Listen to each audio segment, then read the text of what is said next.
Welcome to the weather briefing for the week of April 25th, 2013. This briefing brought to you by the National Weather Service in Riverton.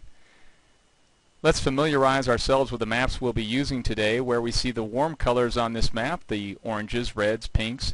That's where the warmest temperatures will be, and where we see the yellow, green, and eventually blue and even darker blue on some of our later maps. That's where the coldest air will be moving down and south across Canada. The gray lines, the air is flowing parallel to those gray lines, so where we see those is where we have stronger winds, where those lines are packed, and then again running parallel is where the wind will be. So we have a strong westerly flow off the west coast, high pressure sitting just off the west coast and pushing warmer air inland. That's a good news for Wyoming if you want warmer temperatures. Looks like we'll be above normal on Friday with temperatures 55 to 60 out west, generally in the 60s to the east, and it should be dry with that high pressure in control. As we head towards Saturday, high pressure moves even farther inland. We can see now that strong flow off the Pacific where we see those packed gray lines. This will lead to temperatures 5 to 15 degrees above normal across the state, well into the 70s east of the Continental Divide. Probably the warmest day of the season so far on Saturday, and it looks like for the most part dry conditions will continue. As we head towards Sunday now, that flow starts to move a little bit farther south and further inland, and low pressure coming across southern Canada will swing a weak weather system through Wyoming on Sunday. That'll bring slightly cooler temperatures to the northern and central portions of the state, and a slight chance for rain showers, mainly over northwest Wyoming as this strong flow moves into the state.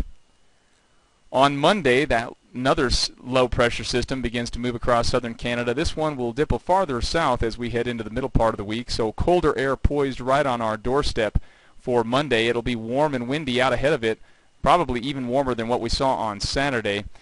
This would not be a very good day if you were someone interested in looking to burn your fields or ditches.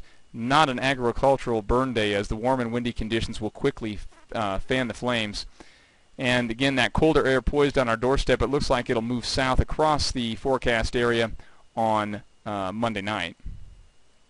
For Tuesday, that cold front has moved through, so below normal temperatures and unsettled weather, not like what we've seen previously in the month of April, but back probably into the 40s for the middle of the week. And in this northwest flow where we see those gray lines, remember the air is running parallel to those lines, we'll see that northwest flow kind of keeps things unsettled, so we'll see some scattered rain and snow showers. We'll see if that changes as we near the middle part of next week, but right now it looks just to be unsettled, nothing as what we've seen again earlier in April. Taking a look at some selected cities' high temperatures as we move Friday through Tuesday, you can notice that dramatic drop-off from Monday to Tuesday as that cold front blasts through. The average range of high temperatures, generally 55 to 60, so for the better part of the period we'll be well above normal.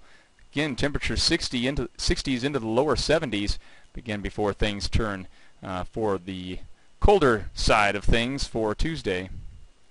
Taking a look ahead farther into the first week and even into the second week of May, it looks like for the most part the temperature outlook above normal chance for temperatures across the western U.S., while the southeast remains cool. And as far as precipitation, it looks like high pressure is going to set up along the west coast. That'll keep things very dry along the west coast, and that also nudges into Wyoming. So looks like a warm and dry period to begin May. Those of you interested in attending one of our weather spotter training classes, here's a brief look at what will be coming up this coming week. Casper on April 30th, Buffalo May 1st, Thermopolis and Grable both on May 2nd. We hope to see you there if you're interested in being a spotter and being our eyes in the field. So thank you for joining us this week. Again, a number of ways you can stay in touch with us. We hope that you'll learn more about safe agricultural burning. Again, Monday, not the day for that. You can stay current with the latest forecasts at weather.gov/Riverton and on your smartphone, mobile.weather.gov. Thank you for joining us.